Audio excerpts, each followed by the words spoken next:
Captain Jake "Lucky" Morrison had always suspected that his nickname was less about good fortune and more about surviving disasters that would have killed anyone with actual common sense. This theory was receiving compelling evidence as his cargo freighter Wandering Star shuddered violently through what the navigation computer cheerfully insisted was definitely not a catastrophic hyperdrive failure. "Sarah," Jake called to his ship's AI while wrestling with controls that had apparently decided to cosplay as angry snakes, "please tell me that grinding noise is just the coffee maker having an existential crisis again." "I'm afraid not, Captain," Sarah replied in her perpetually sardonic tone. "The grinding noise is your hyperdrive attempting to fold spacetime into origami. The coffee maker is actually working perfectly, which should concern you more than anything else happening right now." Jake couldn't argue with that logic. The coffee maker had been broken for 3 months, subsisting entirely on what he'd come to call optimistic thinking and percussive maintenance. If it was suddenly functional, the universe was definitely trying to tell him something, and the universe had a terrible sense of humor. The view screen flickered between star fields that shouldn't exist and what appeared to be the inside of a kaleidoscope having a nervous breakdown. Jake had been smuggling a particularly illegal shipment of Terran coffee beans through the neutral zone when his hyperdrive had decided to interpret subtle course correction as tear a hole in reality and see what happens. The fact that he was smuggling coffee still struck him as beautifully absurd.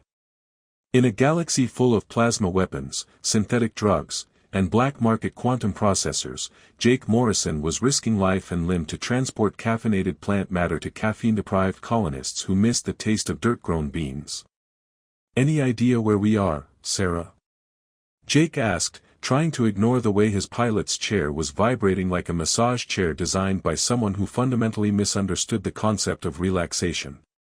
"Well, according to our sensors, we're currently occupying 17 different locations simultaneously, none of which appear on any star charts. The good news is that quantum mechanics suggests this is probably fine. The bad news is that quantum mechanics has been wrong before." A new alarm joined the symphony of mechanical distress already filling the bridge. This one sounded like a digital cat being slowly strangled, which Jake had learned meant imminent drive core failure, in the universal language of things going catastrophically wrong. "Options, Sarah. We could try emergency shutdown, but that would leave us stranded wherever we end up. We could attempt to ride it out, but statistical analysis suggests a 73% chance that we'll end up scattered across several parallel dimensions.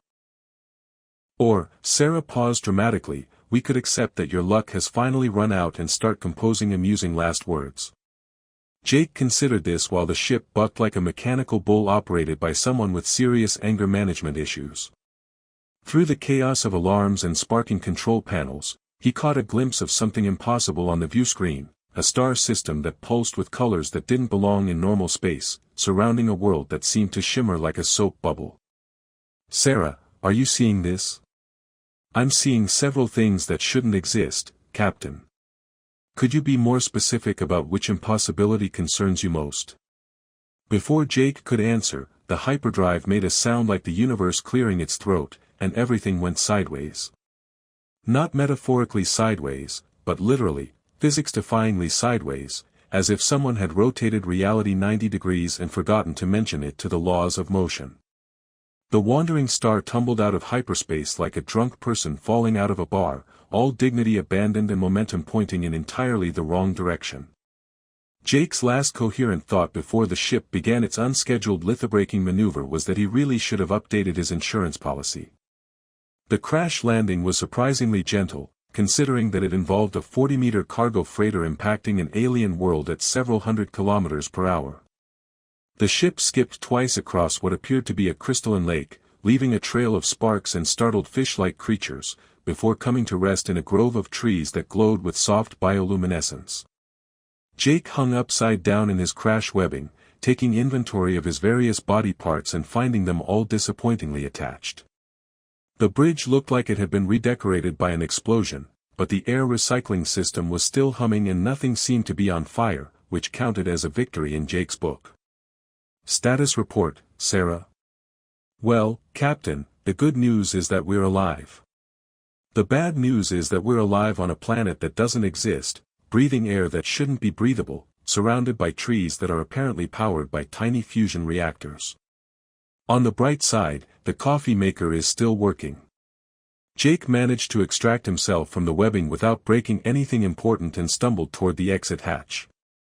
The ship's sensors were displaying readings that made no sense: atmospheric composition perfectly suited to human life, gravity exactly 1 Earth standard, and background radiation levels that suggested the planet was somehow filtering out cosmic radiation before it could reach the surface. "This is either the luckiest crash landing in galactic history," Jake muttered, "or the most elaborate trap ever devised." "Statistically speaking," Sarah observed, "both options have roughly the same probability of ending with your untimely demise." The exit hatch opened with a cheerful hydraulic sigh, revealing an alien world that looked like someone had taken Earth's most beautiful landscapes and adjusted the color saturation until reality itself seemed more vivid. The sky was a deep purple that shifted to gold at the horizon, and 2 moons hung visible in the alien daylight like celestial ornaments. Jake stepped onto crystalline ground that chimed softly under his boots and took his first breath of alien air. It tasted like spring morning and electrical storms, and for the first time in months, his chronic back pain simply vanished. "Well," he said to no one in particular, "this is either first contact or the galaxy's most elaborate insurance scam." In the distance, elegant spires rose from a landscape that seemed to pulse with its own inner light, and Jake Morrison, professional skeptic and amateur disaster survivor, began walking toward what would either be his greatest adventure or his most spectacular mistake. Jake had been walking for what felt like hours but could have been minutes on a world where time seemed as negotiable as everything else. The crystalline path beneath his feet had begun glowing a soft blue the moment he stepped onto it, which was either incredibly helpful or deeply ominous. He decided to go with helpful, since his other option was standing around having an existential crisis about whether the ground was reading his mind. "Sarah, you still receiving my signal?" He spoke into his comm unit, which crackled with static that sounded suspiciously like electronic laughter. "Barely, Captain. The atmospheric interference is quite remarkable. It's as if the planet's electromagnetic field has a sense of humor and poor timing." Jake paused to examine what appeared to be a fruit tree growing geometric patterns instead of leaves. The fruits themselves looked like crystalline apples that pulsed with internal light. His stomach reminded him that his last meal had been a protein bar that claimed to taste like chicken but had clearly been lying about its entire identity. "What do you think, Sarah? Safe to eat alien fruit, or should I wait for the inevitable food poisoning to make first contact even more awkward?" "According to my scanners, the fruit contains compounds that are not only safe for human consumption but appear to be specifically tailored to human nutritional needs. Which should absolutely terrify you." Jake plucked one of the glowing fruits anyway. When he bit into it, his taste buds were assaulted by the exact flavor of his grandmother's apple pie, complete with cinnamon and a hint of vanilla that made him homesick for a place he hadn't visited in 10 years. "Well, that's not suspicious at all," he muttered around a mouthful of impossible nostalgia. "Next thing you know, I'll find a 5-star hotel with my name on the reservation." As if summoned by his sarcasm, a structure began materializing in the clearing ahead. Not building itself, but literally fading into existence like someone was adjusting the opacity settings on reality. When the process completed, Jake found himself staring at what appeared to be a perfect replica of the treehouse he'd built with his father when he was 12, complete with the wonky ladder rung and the misspelled "No Girls Allowed" sign. "Sarah, please tell me you're recording this, because I'm starting to question my own sanity." "Recording everything, Captain. Though I should mention that my sensors indicate this structure has been here for approximately 3,000 years, despite having just materialized." Jake approached the treehouse with the careful steps of someone who'd learned that the universe enjoyed practical jokes at his expense. The ladder held his weight, which was more than the original had managed, and he climbed up to find the interior furnished with sleeping arrangements that looked suspiciously comfortable and a small device that was definitely not part of his childhood blueprints. The device activated at his touch, projecting a holographic message in what appeared to be 17 different languages, none of which he recognized, followed by perfect English in a voice that sounded like cosmic customer service. "Welcome, lost child of stars. Temporary accommodation has been provided for your comfort while the Eternal Council prepares for formal reception. Please refrain from attempting to modify local flora or fauna. Management is not responsible for temporal paradoxes resulting from excessive nostalgia. Enjoy your stay. Lost child of stars. Jake said to the empty air. I'm a cargo pilot from Newark. The only thing I'm lost from is my shipping schedule and possibly my security deposit. He spent the next hour conducting what he generously called reconnaissance and what was actually wandering around talking to himself while examining impossible things. The trees responded to his proximity by adjusting their bioluminescence to provide optimal lighting. A small stream nearby flowed uphill when he wasn't looking directly at it but behaved normally under direct observation. Most disturbing of all, he discovered a patch of flowers that were growing in the exact pattern of his mother's garden, complete with the decorative rocks she'd arranged to spell out, "Welcome home." This is either the most sophisticated psychological manipulation in galactic history, Jake told a butterfly that was clearly mechanical but insisted on acting biological, or I've finally had the psychotic break my ex-wife always said was inevitable. The butterfly responded by projecting a tiny hologram that showed Jake's ship being gently relocated by invisible forces to what appeared to be a repair facility. Mechanical arms that looked like they'd been designed by someone with an artistic appreciation for both function and elegance were already at work on the damaged hull. Well, at least someone's handling my insurance claim, Jake said. Though I'm starting to suspect the deductible is going to involve something more complicated than credits. A soft chiming sound drew his attention to the path, where figures were approaching with the unhurried pace of people who had been expecting this moment for a very long time. They moved with an elegance that made Jake suddenly aware of every awkward angle his human body possessed, gliding rather than walking across the crystalline ground. As they drew closer, Jake's first thought was that someone had taken the concept of elf and upgraded it with several thousand years of genetic optimization. They were unmistakably humanoid but carried themselves with a grace that suggested they'd never experienced an awkward moment in their lives. Their ears were elongated and pointed, rising gracefully from heads crowned with hair that seemed to catch and hold light like fiber optic cables. The leader of the group was a woman who appeared to be somewhere between 25 and immortal, with silver hair that moved like liquid mercury and eyes that held the deep patience of someone who had learned to measure time in centuries rather than seconds. She wore robes that shifted color with her movements, and carried herself with the quiet authority of someone accustomed to being the smartest person in any room she entered. Jake tried to remember his first contact protocols, which mostly consisted of, try not to accidentally start an interstellar war, and, don't touch anything that glows. He cleared his throat and began the formal greeting he'd memorized from the Galactic Commerce Authority's handbook. Greetings. I am Captain Jake Morrison of the Terran cargo vessel Wandering Star.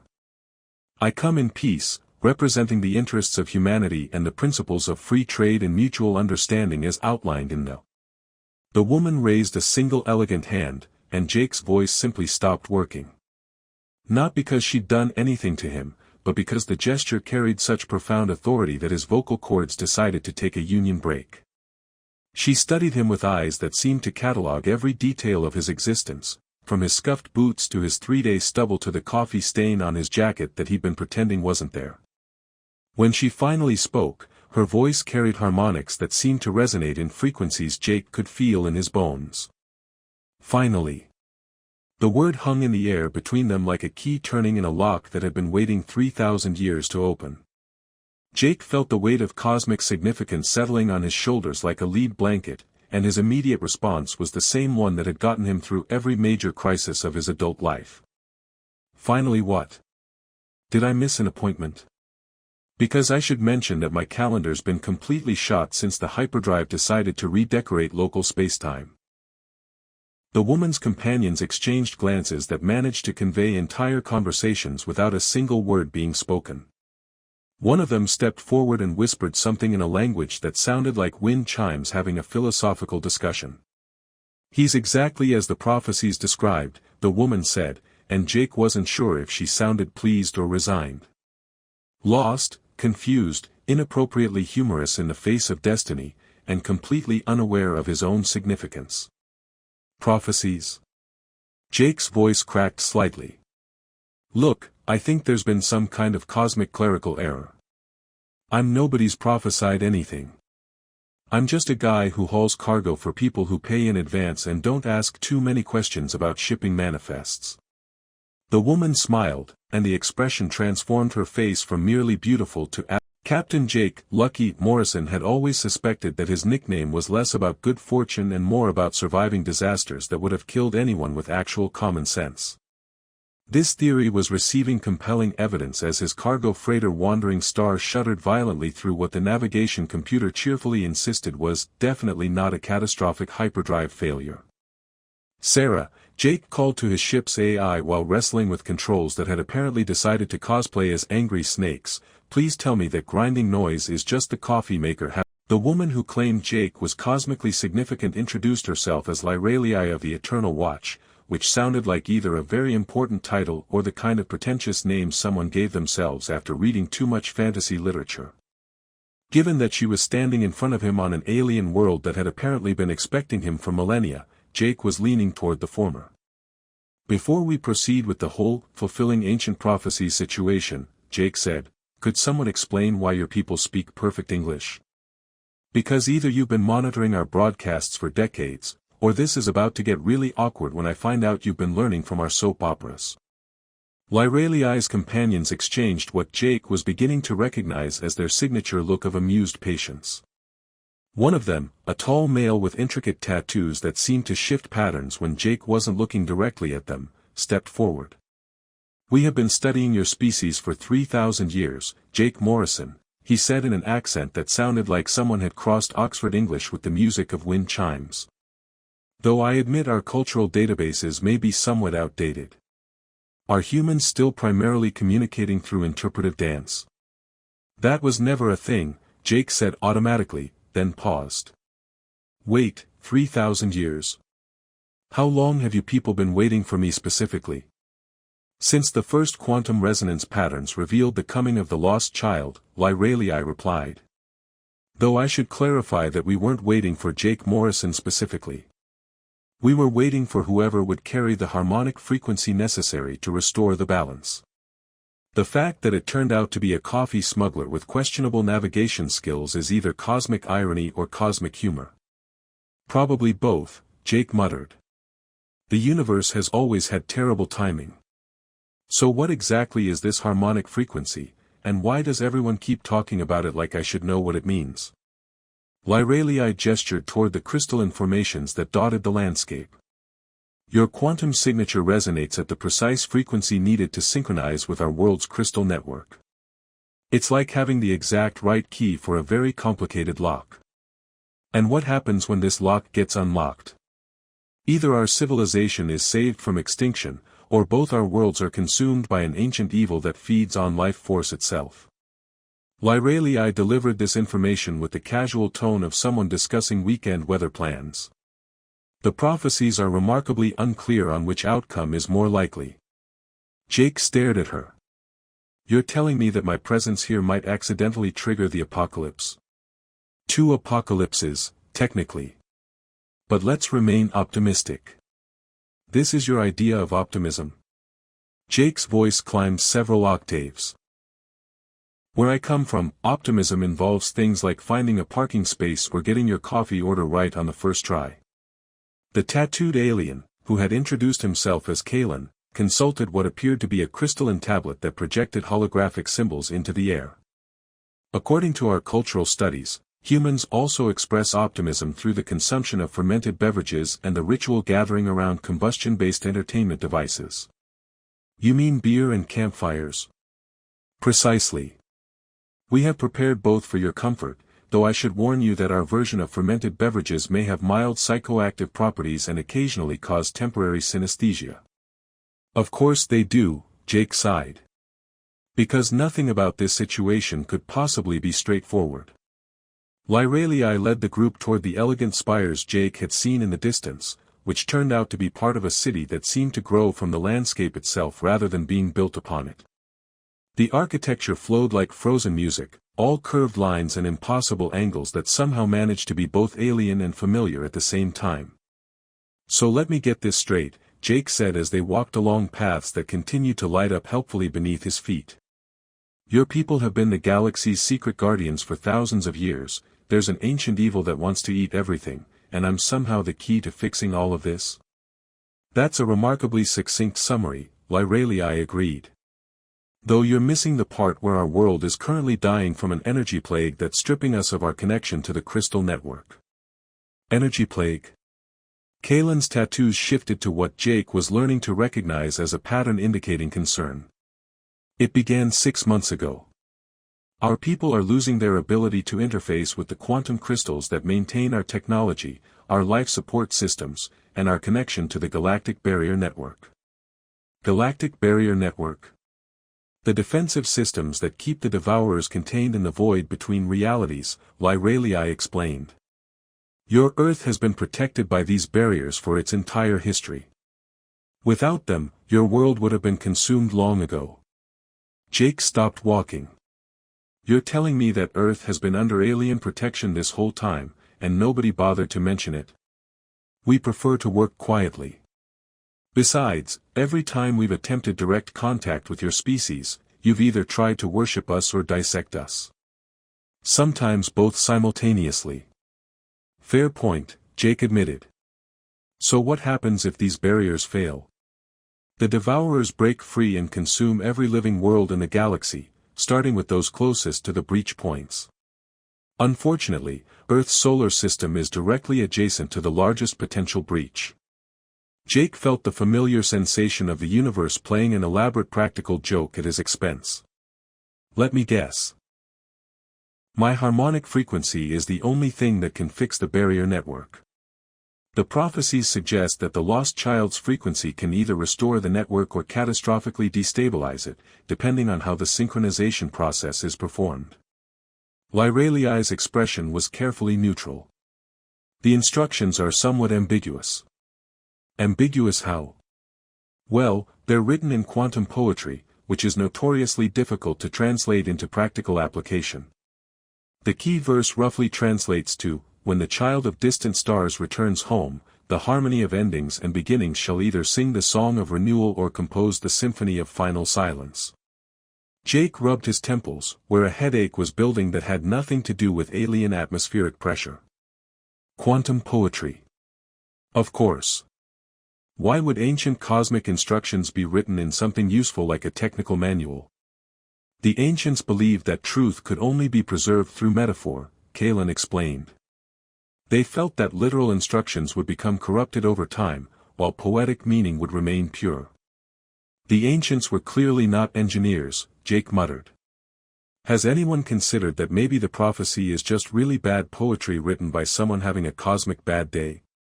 Frequently, Lyralii admitted. But since our world is dying and yours is next in line for consumption by interdimensional parasites, we've decided to treat it as genuine prophecy rather than cosmic doggerel. They crested a rise and found themselves overlooking the heart of the alien city. Crystalline towers stretched toward the purple sky, connected by bridges of light that pulsed with energy flows Jake could somehow sense rather than see. But even from a distance, he could tell something was wrong. Several of the towers flickered weakly, their light dim and inconsistent. The plague? Jake asked. It spreads through our quantum connection network, Lyralii confirmed. As more of our people lose their ability to interface with the crystals, the network grows weaker. At our current rate of deterioration, we have perhaps 2 weeks before total system failure. And then? Then the barriers collapse, the Devourers break free, and everyone in the galaxy dies horribly while being converted into pure energy to feed interdimensional parasites. Jake considered this information while watching one of the crystal towers flicker like a dying light bulb.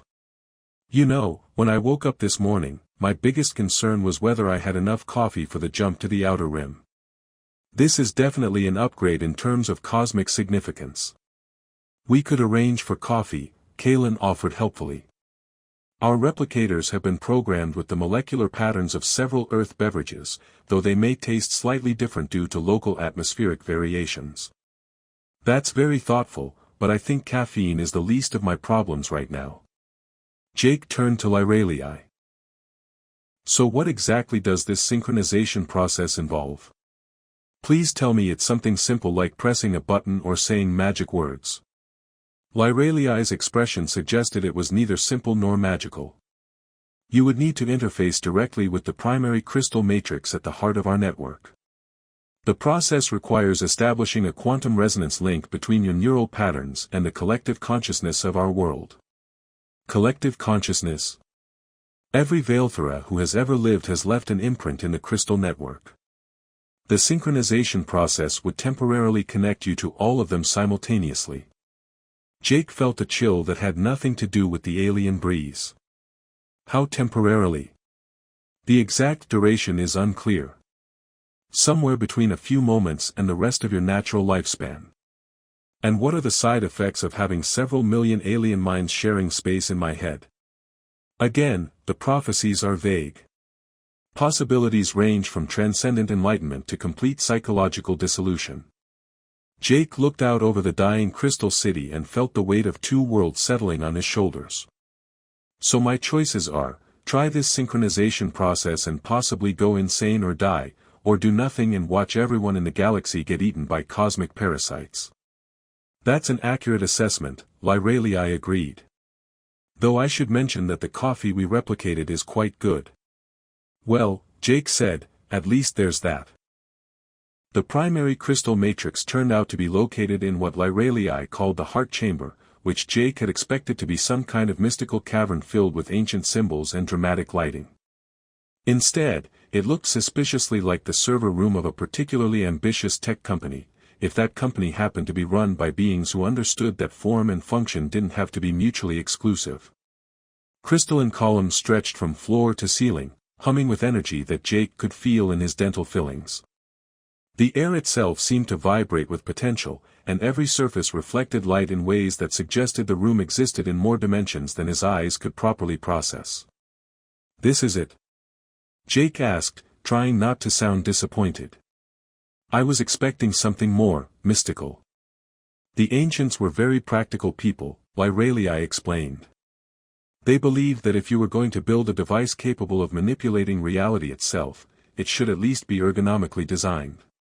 Kalen was consulting his crystalline tablet again, which had started projecting increasingly urgent-looking symbols. The plague has accelerated. We're losing network cohesion faster than anticipated. As if summoned by his words, several of Lyraliai's advisors stumbled and nearly collapsed, their vibrant aura dimming to a sickly gray. Jake watched in horror as the elegant beings who had seemed so impossibly graceful suddenly appeared fragile, their connection to whatever made them more than human flickering like dying candles. How long do we have? Jake asked. Hours, not days, Lyraliai replied, her own light noticeably dimmer than when they'd first met. The barriers are already beginning to fail. Sarah should be detecting the first Devourer scouts materializing in your planet's solar system right about now. Jake activated his comm unit. Sarah, please tell me you're not about to deliver more catastrophically bad news. I'm afraid I can't comply with that request, Captain. Long-range sensors are detecting what appear to be massive energy signatures emerging from quantum fractures near Jupiter. The good news is that they're beautiful in a cosmic horror sort of way. The bad news is that they appear to be heading toward Earth at velocities that make light speed look pedestrian. How long until they reach Earth? At current velocity, approximately 6 hours. Though I should mention that time becomes somewhat negotiable when dealing with entities that exist partially outside normal spacetime. Jake turned to Lyraliai. Right. So no pressure, but I need to save 2 civilizations and prevent the galactic apocalypse before dinner time. The synchronization chamber is ready, Kalen announced, indicating a crystalline platform in the center of the room that was surrounded by enough quantum field generators to power a small star. Though I should warn you that the process may be somewhat disorienting. Define disorienting. Well, you'll be temporarily sharing consciousness with every Veilthera who has ever lived, while simultaneously attempting to harmonize your neural frequency with a quantum network that spans multiple dimensions. The experience has been described as similar to trying to have a conversation with the entire universe while riding a roller coaster through a philosophical debate. That's either the most terrifying thing I've ever heard, or the most amazing, Jake said. I'm honestly not sure which. Lyralii placed a gentle hand on his shoulder, and Jake felt a warmth that seemed to spread through his entire nervous system. There is something you should know before you attempt this. The prophecy speaks of the lost child returning home, but it doesn't specify which home. What do you mean?